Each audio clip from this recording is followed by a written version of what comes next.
Hi, I'm P, and this is my podcast.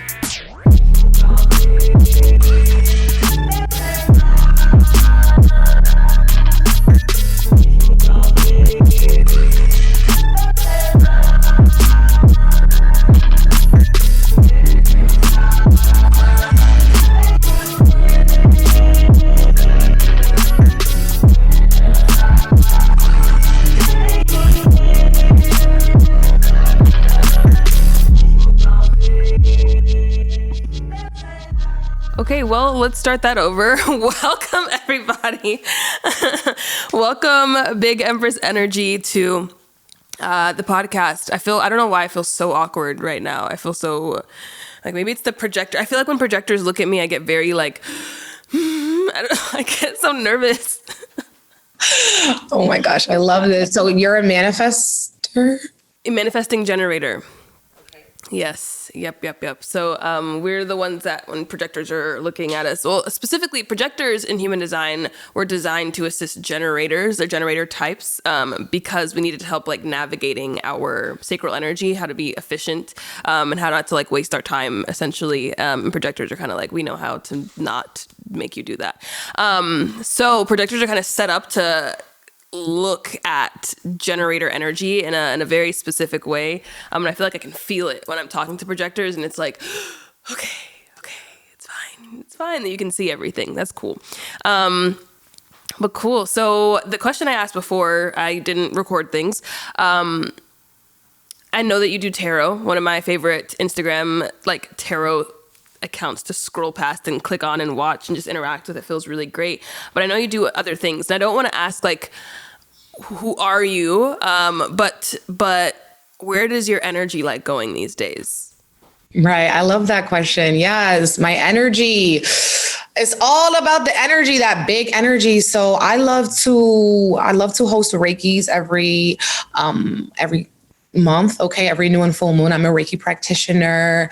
And that's really been where I've been focusing a lot of my energy this year in Reiki, and which is a form of energy healing, okay, rooted in Japanese history. And when we're focusing on Reiki, I do a lot of like distance Reiki, but this year I also was working and getting my Reiki 3. So I became a Reiki master. So I'm putting a lot of energy into that. I also have a Beloved Botanica, which I was doing a lot when I was offering personal readings about a year ago.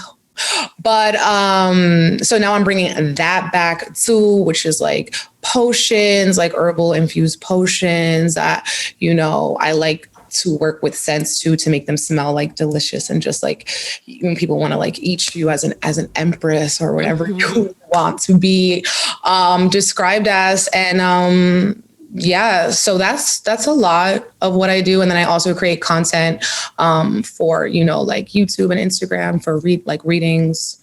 Yeah. All that. Yeah. And you've read tarot for 15 years, which is, according to your website, if I'm correct, that you've been doing it. Like it's been a long process for you. So one of the first questions that I got was how to connect deeply with tarot. How did you do that? What happened? Right. So I feel like my tarot journey started back up in high school.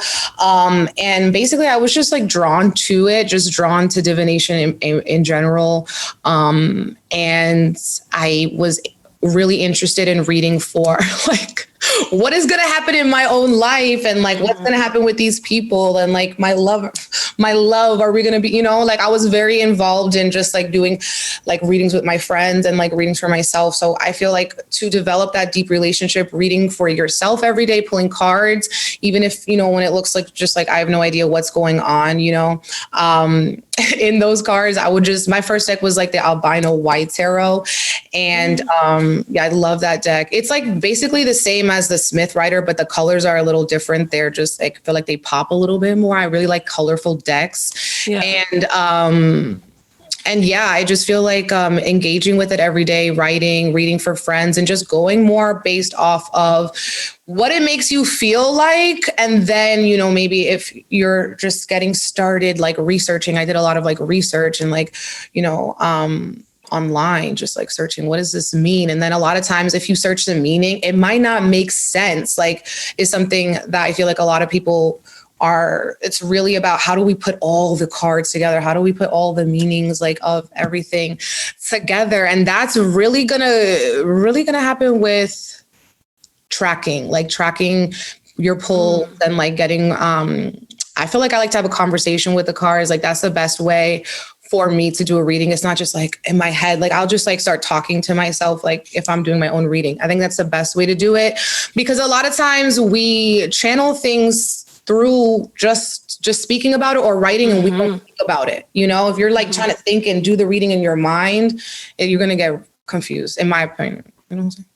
Yeah, I feel like there's so many parallels with that and like reading human design charts, because like it's a conversation that's happening in the moment now, and like not all the information is gonna immediately make sense just because you're looking at something. Like, just because you see a tarot card doesn't mean that like, oh, I know what this tarot card means. It's like there's a whole spread, and you have to kind of walk through and experience in real time. So it's really cool. I haven't heard of tracking before. That's interesting. Could you describe that? So what I mean by that is like, and this is something I teach in my tarot school, is like, I have a tarot tracker that I created. And basically you just want to write down or just keep track of what cards you pull every day. And you might want to think about your first impressions and then look back at the end of the day and see, you know, what happened in your day. Like, sometimes we can pull, a spread and be like, what the heck is going to happen today? By the end of the day, you're like, oh, I see why I pulled this. Da, da, da. So that is really going to help you strengthen your tarot practice, when you can like look back at it and be like, oh yeah, I pulled that happened that day, and this happened this day. I was pulling this for a while. Like, sometimes cards come up in phases of our life, you know, like one of my cards right now is a Tower card. So just like every day, it's just like, oh, let's see what fun surprises we have in store. But it's great. So interesting. That's so interesting. I end of 2019, I was working in a crystal shop, and that's like the most I've ever interacted with tarot in my life, is just because there's tarot decks everywhere, and we just pull them all day. And I pulled the death card for the entire. I probably worked there. I feel like a month or two, and then I was like, I can't do this. But like, I pulled the death card pretty much every time I did anything. I pulled the death card, and I was just like, okay, this is cool, because for me, I already have like a interesting relationship with like the word death or the concept of death, but it was so interesting at that period in my life. It was one of the, like, I was having really intense like health stuff happening, so it was really crazy. Like, I don't know, but it's wild when you pick up cards every single day it's really, and there's 78 of them. So probability wise, that's a little wild, but cool. So, another question that I feel is, I like this between like a projector and, someone with sacral energy, because our answers might be a little different. So what are some things that you do to get your creative juices flowing? Okay. Some of the things I do to get my creative juices flowing. Honestly, my first reaction is just like, wake up. You know what I'm saying? Like, as soon as I wake up, I have a lot of energy. Towards the end of the day, I have to get like another one. But waking up, I have a lot of creative energy coming in from the astral, you know? So I love to wake up and just get started on something. That's why I used to just like wake up and do a reading, or wake up and start writing, wake up and just like start something. Like, start communicating. That's my favorite way. Okay. To really just like go head first into something. So another thing maybe I'd like to do, if I'm like, I really got to get something done, I always like to pray before anything and like connect and ground my energy.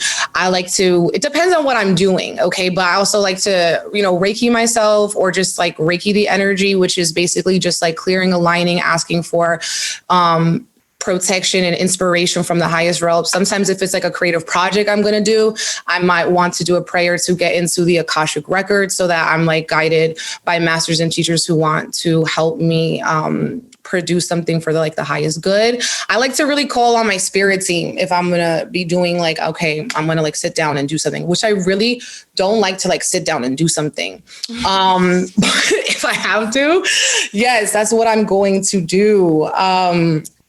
Yes. Mm-hmm. That's amazing. That's cool because I wake up and I lay there for a while. And I'm like, I exist again. That's interesting. And I like, it's sometimes it's difficult for me to like move and get out of bed. So I like the idea of just immediately just connecting with something right away. Some like just talking to spirit immediately. I feel like I'm going to start doing that here and there. I don't know if I'm going to do it every day. Sometimes I just need to lay there. But I like the idea of waking up, connect to spirit, and then move, get myself out of bed. But cool. But you actually just brought up something that made me think of another question. One of the questions here. Someone asked, I would love some tips for altar work, setup, especially ancestor altars.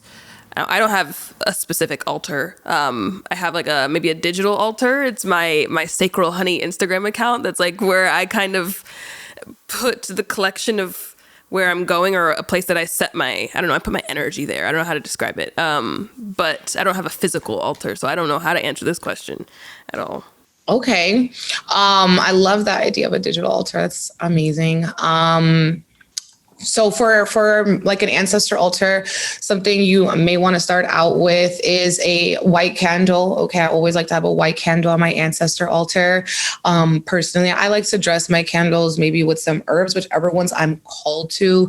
Okay. I might put a little bit of lavender. I like a little angelica root. Okay. It depends on maybe also like, your ancestors, what they like. Some roses. If I have, maybe even a little bit of like fresh flowers too, if I have it, I'll put it on the white candle. I also really love glitter, so I put glitter on it.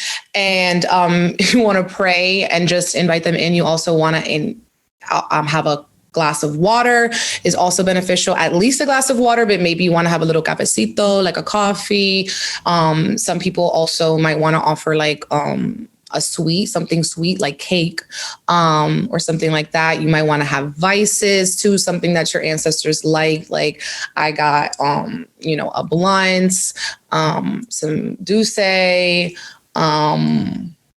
also like I like to keep fresh flowers on my altar.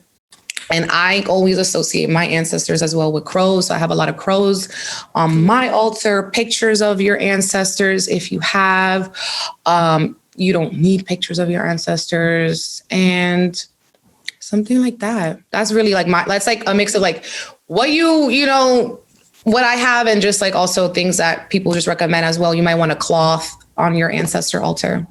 Cool. That's cool. I think I tried to make an altar a long time ago, and then I just never really stuck. Ancestor work for some reason is just not for like me in a conscious way, but I think it's because I have a hard time. I don't know. There's something that my brain doesn't do, and I don't know how to describe it, so I'm not going to try. But another question.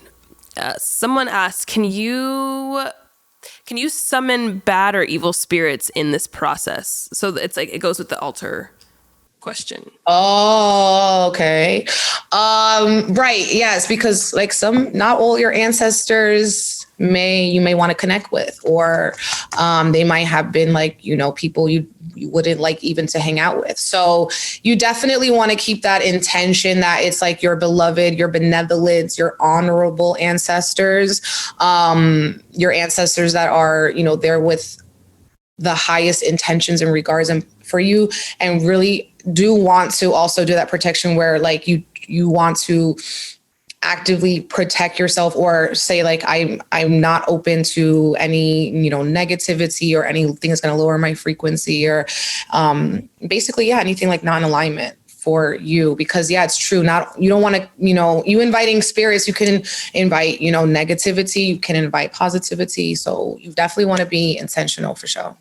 Yeah, I remember one time I read somewhere where people were like, your ancestors were humans. Like they were people, and people need to remember that when they're calling on them, because it's like this ancestor, just imagine that they are a human right in front of you. Do you want to talk to them? Like, is this someone that you actually want to ask for advice from? Is this the kind of help that you want? And so just making sure that you're clear about who you're connecting with, I think is really helpful. And also, I feel like by people being clear about who they're wanting to connect with, I feel like there's a lot of power in that, because you're being very intentional. Like you're being very specific about how you're using your power and your energy. And you're not just kind of willy-nilly being like, somebody help me. It's like, I want your help in particular. This type of help is what I want. I don't want to just throw my energy everywhere. I feel like, because you could definitely invite in some negative energy. So speaking of negative energy, how do you emotionally handle nasty people attacking you online for choosing joy over fear? I really don't deal with it. I will just block, delete. I limit my comments. Sometimes I do get trolls like on YouTube and stuff like that. I just like block and delete. I don't really like pay attention to that. Because it will deeply bother me. Will deeply bother me. So I just feel like, I just don't pay attention to it. Luckily I don't get a lot of hate online. Probably because you block and delete. Yeah. And you just like stop the energy, like, that's not coming on my page. This is my phone. I pay the bills. So I'm not dealing with that on my phone. Yes, I love that. Okay, I like that. I'm so scared to do that, honestly, though, because I feel like when you like block someone, it's kind of like locking a rabid dog in a cage, only to like I want to just like explode somewhere else, you know? Which I guess, I don't know, that's just my view of it. So I get a little nervous about just immediately blocking people. If they're speaking incoherently and it makes no sense and they're just attacking me and I have no idea what's going on, like they're not making any sort of clear sense to me, I will block them, because I'm like, well, I don't really know what's going on with you. But if there's someone who approaches me with some amount of respect, and I feel like it might be negative and they're probably upset that I'm choosing joy, or they feel like that's not fair or something like that.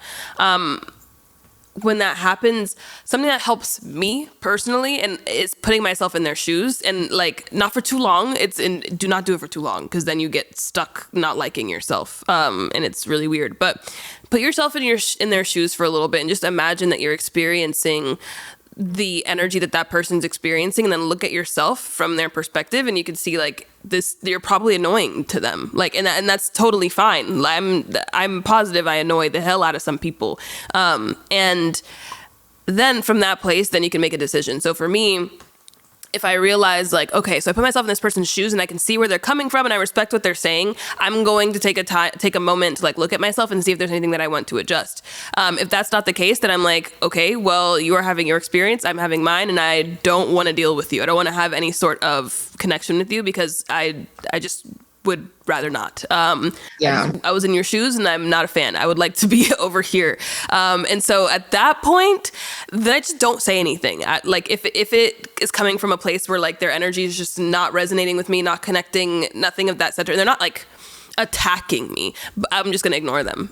Because there's not like, there's nothing I could say to make them understand me. And I'd rather not waste my time. Yes. So that is how I handle it. I also let myself be upset for a while, because it does piss me off. I'm a Scorpio. I have Scorpio sun, Mercury, Venus, and Pluto. There's a lot of that. I have a lot of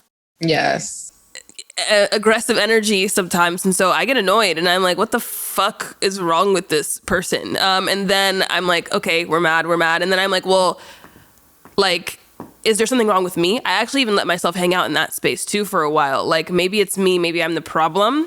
I hang out there for a while, not too long, because I do want to just make sure that I'm being clear about myself. Like, I want to make sure I'm not lying to myself about who I am. And then I move on from that.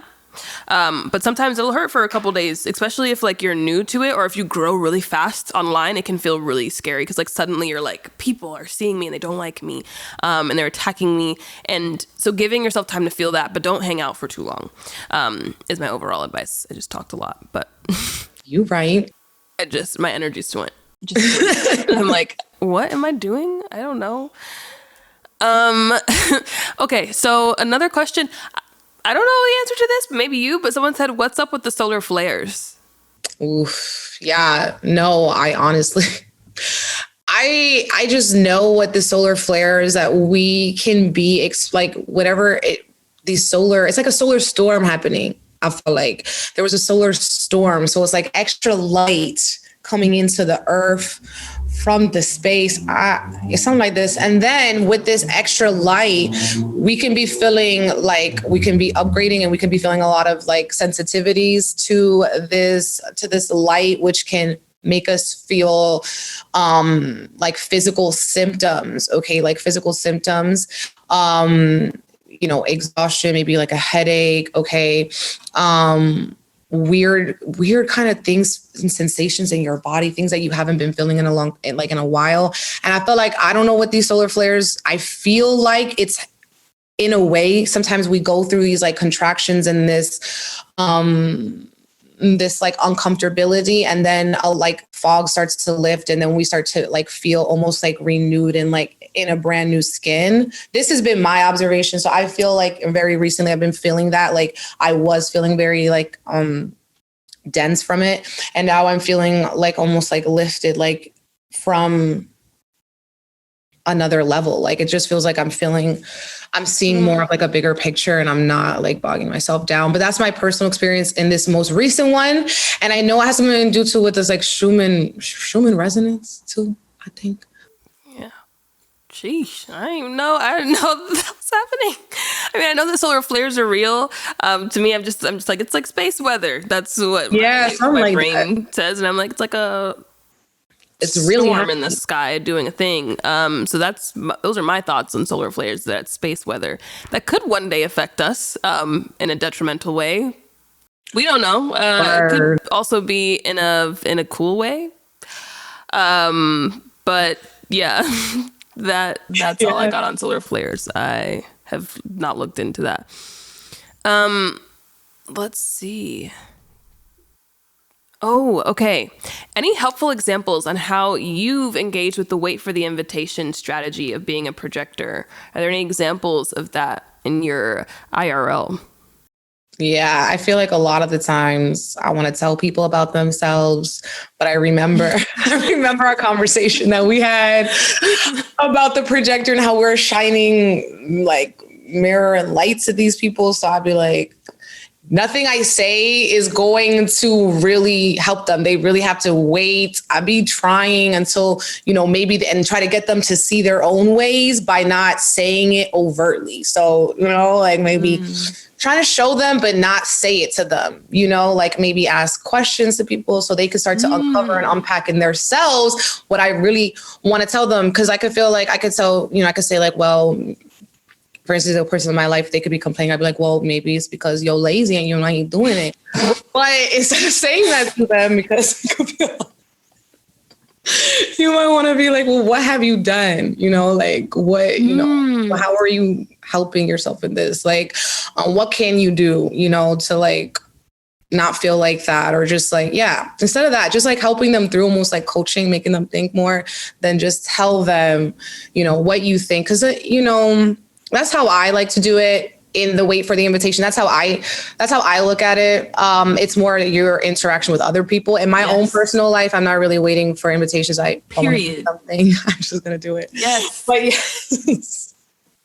Yes. I love that. And that's so true. Cause I feel like sometimes when people come from, and it's not to say that like people can't be critical, or people can't, I don't know, correct people. Some people who I've done readings for people who like their job, it's to correct people. That's what they're here for.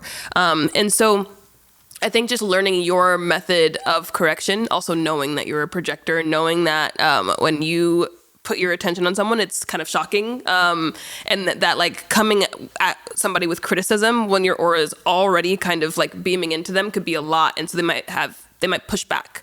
And so learning the way that your aura works with others and how people want to connect with you, I think is so important. And then also, like she said, the invitation is for interactions with others, specifically one-on-one interactions with other people. The invitation can also be really helpful for you to know what it is that people want from you. So you might be someone who attracts people asking you, like, can you do this sort of thing, please? Or can you run this course? I would like to learn this from you. These are things that are also invitations, like people inviting you to create a project. But when it comes to, I don't know, you buying a house or starting a business or something like that, you're not waiting for the invitation. I will say that when projectors starting businesses, it is helpful to do things that people have already asked you to do. So like, let's say you're reading cards a lot for people, you're reading tarot, and then someone asks you like, can you do this? Like, can I pay you for this? I would like you to keep doing this. Can you do this somewhere else? Like, you getting an invitation can be really helpful for, knowing what to do or creating something, because the space is already made for you. Yeah. But yeah, you're not waiting for the invitation to live, just to get into people's auras and tell them what you see. Okay, so the energy signature of a projector is success. What has that been like for you? So when projectors are in alignment, success is just a thing that tends to I love that. unfold. I love that. So how has that been for me? Mm-hmm. Well, I feel like, I guess since I have been feeling like more in alignment, like success is something that happened, you can say, like in a quantum way almost, because it was like, I was just, started my Instagram page just to, show and do something that I love to do. And I feel like it did really change my life. I wasn't expecting to, leave my job at the Department of Education. I wasn't thinking that this was going to, really take me into, more financial security and more, just overall, like less, like I was living in a space where I had, a lot of anxiety, lots of anxiety, and just like really living in a space where I didn't need all of that was just crumbled away. Like it was just really amazing. So I feel like something with success is like almost like once you're really like in alignment with like maybe what's best for your energy, then like success can just kind of show up for you very quickly and rapidly and just really lift away a lot of maybe things you were struggling with before. And it's just really been super wild. It's been, energetic clearing, spiritual clearing, generational, like family stuff. Like it's just been super intense for me. And I feel like everything's just getting, in a sense, like better. Like my relationships with my family is getting better, with like the people that I love, with my friends, with everything. It's just been better, everything. So I just 10 out of 10 recommend living your best life and being in alignment with yourself if you're a projector, because I feel like I just did have a lot of like fears and insecurities, and I wasn't comfortable being seen. Like that's something for sure. Mm-hmm. And I was feeling not comfortable being seen. So I never thought I would be someone that would be seen. So it was just a lot, honestly.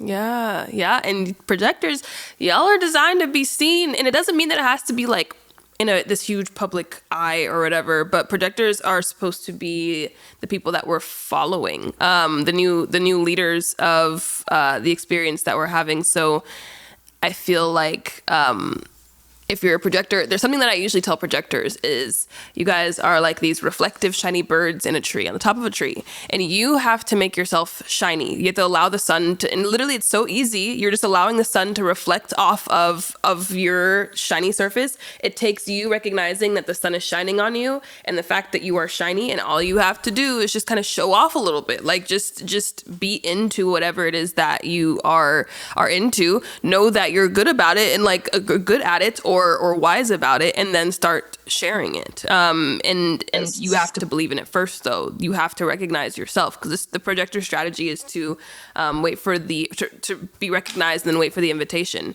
But recognition has to come from self-recognition first. And so I feel like if you're a projector and you're a little afraid of being seen, showing yourself, like showing up for yourself and being like, hey, self, these are the things that I'm good at. I know it feels weird to tell myself what I'm good at, but like just being aware of what it is that I have to offer, and leaning into that and paying more and more attention to that will help to make you a little bit more okay with being seen. Same thing for second lines out there as well, if you're listening to this.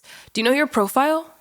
4'6", I think. 4'6". Oh, so cute. Did I feel like the 4'6" is just like this, like, oh, sweet angel baby who like, just really great friends. I feel like 4'6" make so good to have in the community.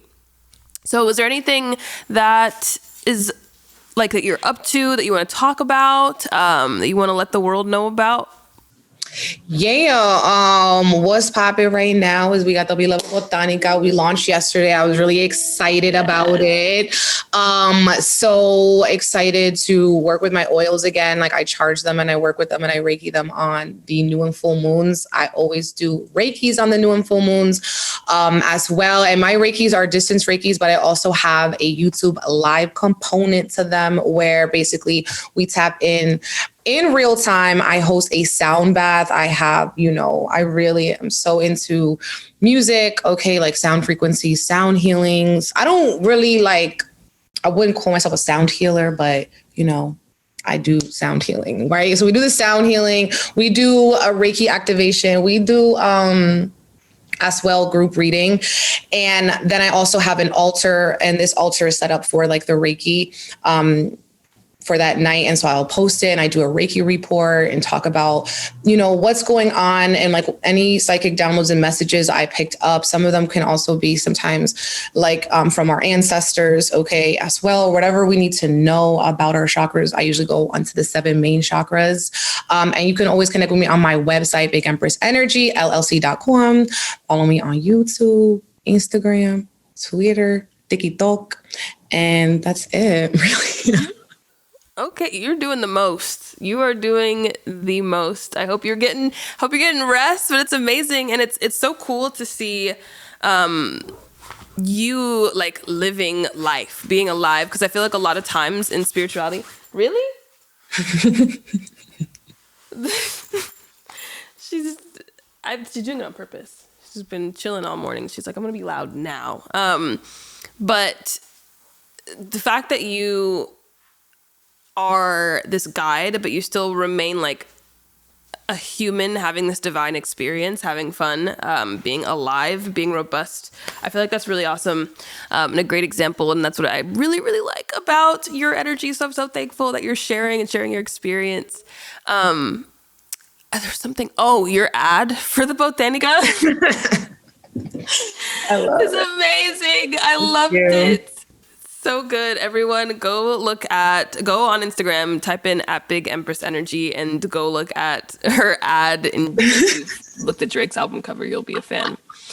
As for me, I don't know. What do I have? By the time this comes out, I don't know what I'll be offering. Just look at Instagram. I don't know. Go on Instagram. I do want to say I really appreciate you inviting me to this podcast. You have no idea, I never do things like this, but I love you so much. I've loved you for a long time, a long, years. So, and I love your work, your everything that you do, all your designs. I just think you're a magical being. And I just love you. So I really was so honored that you invited me to your podcast. I said, I'll be there.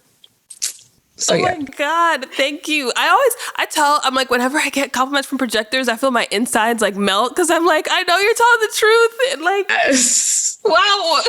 Yes. I appreciate that. Love you. I think you're an amazing artist. And I'm so honored. The feeling is mutual. Yes. Thank you. Well, thanks for listening, everybody. Love you. I feel like you need to go sign up and get Reiki. I signed up. Oh, I signed up when I did it on the Lionsgate along with that timeline jump, and that was some of the craziest energy I felt. That was wild. It was lit. That was the last time I did it. Amazing. So thank you for that. But cool. Bye, everybody.